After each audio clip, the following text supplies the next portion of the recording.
مساء الخير يا شباب، كيف الحال؟ ان شاء الله بخير. دلوقتي قبل مباراة البايرن وريال مدريد، المباراة خلاص تقريبا هتبدأ، يعني ثواني. ف ان شاء الله يعجبكم الفلوج دوت، يعني خلينا نسميه فلوج ردود افعال اثناء اللقاء. يلا خلينا نشوف الشباب قاعدين فين، وخلينا نروح نظبط ونلبس هذه التيشيرت 11. هاي شايفين هنا مكتوب فاينل ميلان. يلا دخلنا بواتنج، بدأت المباراة يا شباب. طبعا هاي الاجواء وهي الشباب هنا قاعدين. دوت الشباب بيشجع بايرن متعصب، شوف حاط ايده على قلبه، مش خايف على ناس، خايف بيمثل. ها طب شو نسوي احنا؟ جو خايف. دوت مدريدي ابو محمد مشروع. ف الله يستر يا جماعه، الله يستر. ايوه ابو محمد، شو ترتيب؟ شو هاي يا شباب اهو قاعد خايف لغايه دلوقتي. لغايه دلوقتي خايف والله، بس يعني انا كاتم جوه قلبي وساكت، متوتر وهي طابت نص الملعب ولا هجمه للريال ومتوتر. هذه كرة تلعب الآن إلى بنزيما للأمام، نقلت المكان السيء. والله يا شباب اللون اللي بيلبس أبيض، أنا مش فاهم، اللي لبس أسود يعني، كان أبيض شغال عادي. الدون اصبر استغفر الله العظيم. هي راحت أيام الشوطة، الحين بتشوف، هلا بتشوف.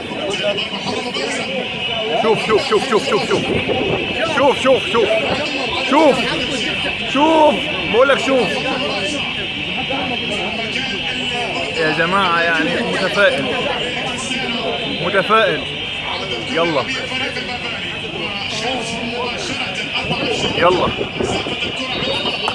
اوكي.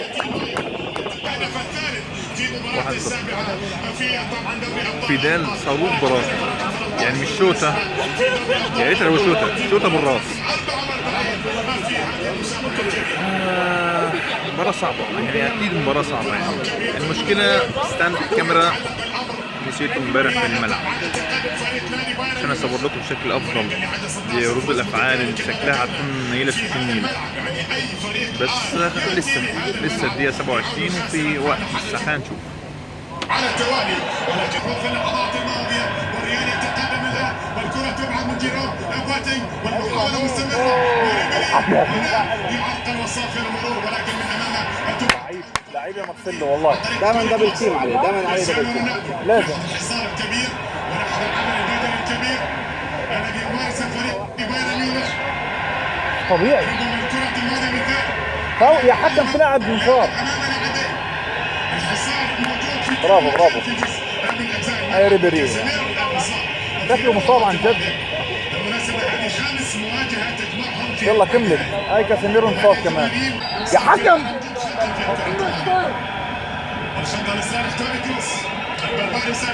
يلا بنزيما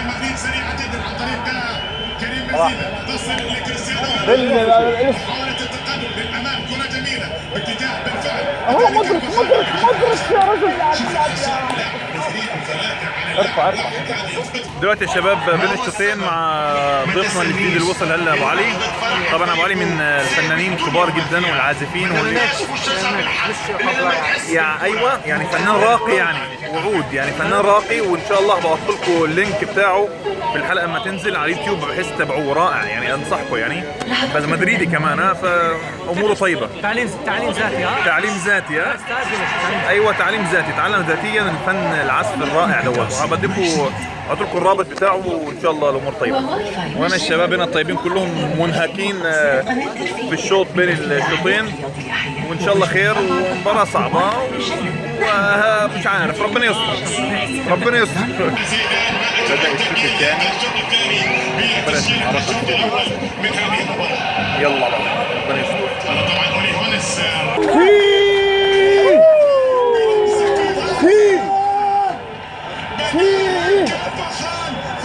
هاي الدون كريستيانو رونالدو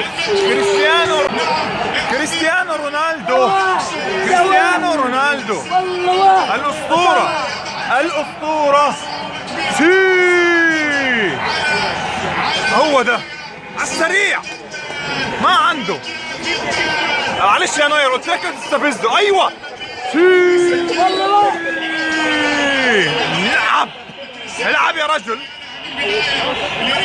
هي رونالدو يا جماعه، قلنا لكم مليون مره هو ده رونالدو، محدش بيصدق. هاي رونالدو ولسه طبيعي يا شباب، مش طبيعي روبن. يلا يا مارسيلو بيتك يا مارسيلو. نادي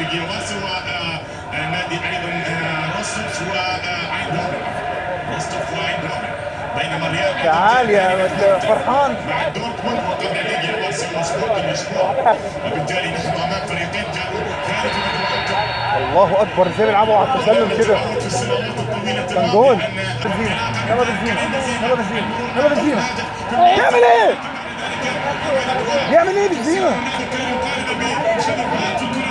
كات مودريتش. يلا يا مودريتش اسرع. يخرب شو يا مودريتش. الله يا بيل يا الله يا بيل يا الله يا بيل. برافو ناتشو برافو ناتشو. ناتشو رهيب والله. ناتشو رائع والله برافو. يلا يلا يا بيل. بيل مش قادر يجري يا شباب. ام الاستعراض. مودريتش يا شباب يعني السلام عليكم. رفع بقى رفع رفع رفع. شيخ يا الله يا بيل انت وشعرك. شعره يا شباب مش طبيعي. يا شعر يا الله والله يا الله يا الله يخرب بيتك يا نوير. شو هالحارس شو هالحارس. كيف طلعها يا شباب؟ كيف طلعها؟ جاي عليه لا زاوية ولا زاوية. مش طبيعي بس يعني برضه رد الفعل عالي. لكن سريع صح. هي يفعلها راموس. راموس بنزيما يا الله مش قادر. يلا مارسيلو يا رونالدو نط يا رونالدو نط. انا تعبت نفس بس مش قادر.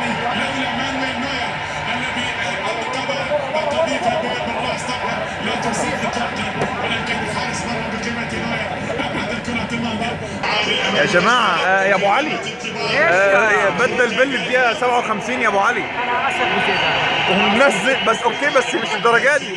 منزل اسينسيو يعني حتى مش فاست مش عارف ماشي. كلنا نثق في زيدان بس اوفر الموضوع يا ابو علي. يا جماعة اسينسيو شوت يا رونالدو. ثانية يا شباب هجمة خطيرة. اسينسيو خير ان شاء الله. انا مش عارف اذا ما بيلعبوش في الدوري يا جماعه، ما بيلعبوش في الدوري هينزلوا في مباراه في الشامبيون مع باير. طب ينزل فاسك مش فاهم انا مش فاهم التبديل صراحه.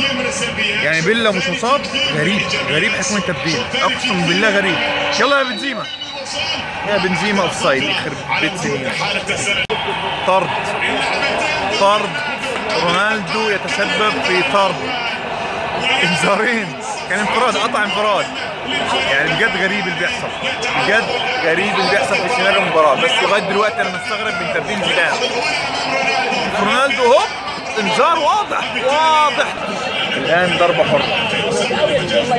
حره رونالدو على التنفيذ. انا خايف يسجلوا اكثر موبايل لو وقع.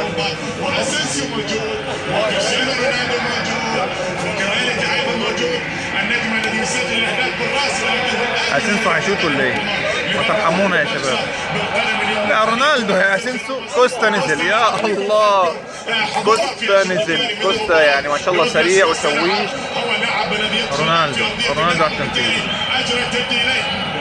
رونالدو راموس والله حلوه يا راموس.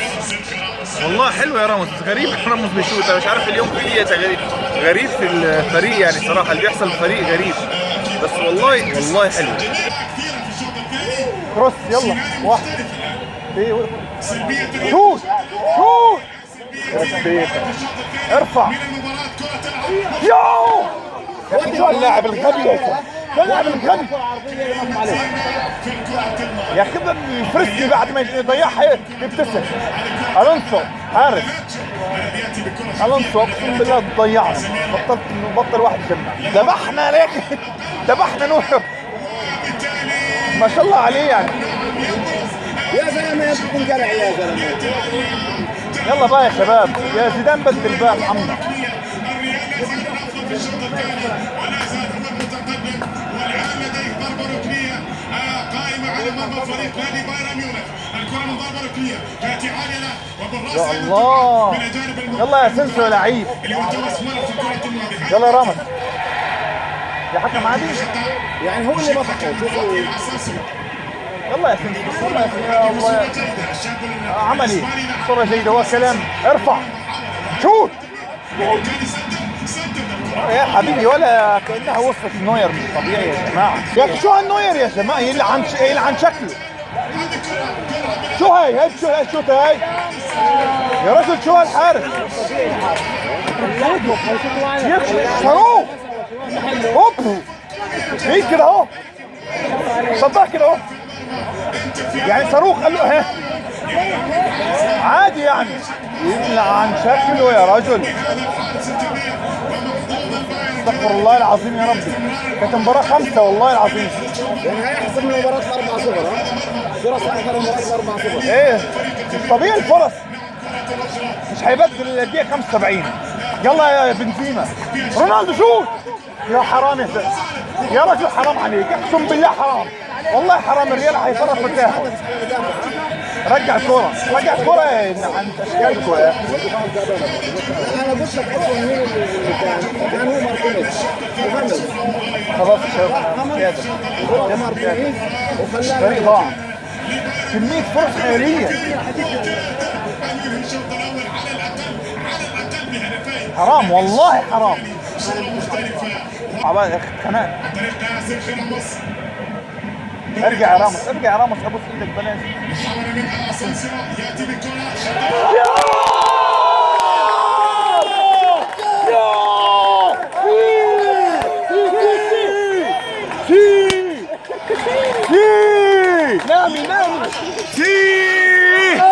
اي الدون مرة ثانية. الدون مرة ثانية. كريستيانو رونالدو يا جماعة. المنتهي. ايوه المنتهي يعني مش طبيعي. هي رونالدو قلت لكم حيرجع من المباريات الكبيرة. قلت لكم ولا 200 حلقة عملنا قلت لكم حيرجع. هاي رونالدو ذبحنا نوير. قطع تيشيرت خرب بيته. الله يا كريستيانو قسما بالله قلت لهم في الشوط الاول لما نوير قاعد يستفز رونالدو قلت له لا تستفزه. هاي رونالدو لا تستفزوه. دوقوا بقى دوقوا. نفسي اعرف حاجه بس واحده. يعني اول مره زيدان ينزل اسينسيو ضد البايرن. المفروض لاعب فرصه تقتل المباراه. سجل 3 اهداف وقتلها من دلوقتي. نزل لي 5 اللي مش قادر يجري. طلع بنزيما. نزل موراتا يا اخي. نزل مهاجم تاني خلص المباراه. انا مش عارف. انا مش عارف بجد مستغرب يعني. حرام فرصه تقتل المباراه دلوقتي. في النهايه يا شباب الف مبروك لكل مدريديستا. انتصار المهم الكبير. انا عايز اتكلم في كم نقطه على السريع. اولا الشوط الاول كان شوط اكتساحي لبايرن ميونخ. هدف صاروخي. سرعه الكره لفيدال 73 كيلومتر في الساعه. يخرب بيته ما شاء الله. مش راس ديت صاروخ. وزي ما قال ابو تريكه في استوديو التحليل قال يا ريت شاط ضربه الجزاء براسه. ضربه الجزاء طبعا كان نقطه تحول كبيره. اولا مش كانت ضربه جزاء اطلاقا لانها اصلا ما جاتش في ايد كارفاخال. يعني عداله السماء. شاتا فيدال صاروخ في السماء. كان شوط اكتساحي. الشوط الثاني بدايته على طول لزغه من كريستيانو رونالدو تحركاته كانت غير طبيعيه. الشوط الثاني ظهر رونالدو بالشكل الكبير. وقلنا يا شباب قبل كده وتوقعت قبل كده قلت لكم انه كريستيانو رونالدو هيظهر في المواعيد الكبرى واللقاءات الكبيره قدام بايرن ميونخ. وفعلا رونالدو ما بيسجلش الا على الفرق الضعيفه عشان بس الناس تتكلم كتير. رونالدو تسبب في طرد نتيجه انذارين متتاليين. كان الانذار الثاني انفراد تقريبا. الطرد ده حول المباراة بشكل كبير جدا. ريال مدريد انا يمكن بلوم على زيدان، يعني اوكي في محللين شفتهم بعد الاستوديو التحليلي بيقولوا لا والله زيدان كان جريء انه نزل اسينسو اصلا ما بينزلوش الا في المباريات اللي بيكون فيها الفريق يعني اصلا الاساسي مش نازل. المباراة زي ديت كان ممكن ينزل اصلا، بدل يعني عايز نفهم ليه بدل بيل بدري كده. طبعا واضح انه حول الخطة بقت 4-4-2 واضح تماما. كان ممكن يلعب بيل برضه 4-4-2 ما اعرفش، المهم هو ادرى. بس الاستغراب انه اسينسو ليه نزله؟ ليه ما نزلش فاسكيز مثلا؟ بلاش نزل اسينسو وعمل اسيست وسجل رونالدو الهدف الثاني. طب ليه نزلت خامس؟ انت اصلا خامس ما تنزلوش. طب نزل اسكو. لما نزل خامس حس في توهان في الملعب، بقى رونالدو وحده بيلعب قدام ومفيش كور توصل له. كان نزل يا اخي، طلعت بنزيما، نزل موراتا، العب 4-4-2 زي ما بتلعب وزي ما غيرت الخطة. احسم اللقاء.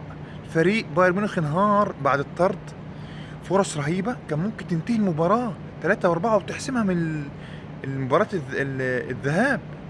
ليه تستنى لمفاجآت ممكن تحصل في العودة؟ ليفاندوفسكي هيرجع، الفريق بايرن ميونخ ممكن يسجل هدف في البداية، يربكك ممكن. ليه؟ والريال رغم ده ضيع فرص كتير. رونالدو الكورة ازاي نور صدها يا شباب؟ شدها بشكل خيالي. في ريال مدريد ضيع كمية فرص خيالية. كان ممكن لو زيدان نزل لعيبة أنا شايف من وجهة نظري الصح، كان ممكن الفريق يفوز ب3 أو 4 على الأقل ويحسم المباراة من هنا. لكن صراحة كان في استهتار، أو وجهة نظري يعني كان في استهتار، كان ممكن المباراة تحسم بشكل كبير من هذا اللقاء. لكن في النهاية الحمد لله على كل شيء. ريال مدريد انتصر في النهاية على بايرن ميونخ. مباراة كانت كبيرة، فريقين كبيرين. بايرن ميونخ قدم شوط رائع مرة أخرى، كاسح الشوط الأول. الشوط الثاني الطرد أثر في بايرن ميونخ بشكل قاتل. وفي النهاية 2-1. مباراة العودة هتكون مباراة نارية في ظل عودة ليفاندوفسكي، في ظل أكيد صحوة الفريق مرة أخرى، فريق بايرن ميونخ. واتمنى في النهاية يكون عجبكم اول فيديو من نوعه، مش فلوج بقى، هنسميه فيديو رد فعل اثناء اللقاء. بعتذر مرة اخرى على الاضاءة لان دي كانت اضاءة المكان اللي قاعد فيه. نراكم في الحلقات القادمة، ما تنسوا تعملوا لايك وشير وسبسكرايب. السلام عليكم.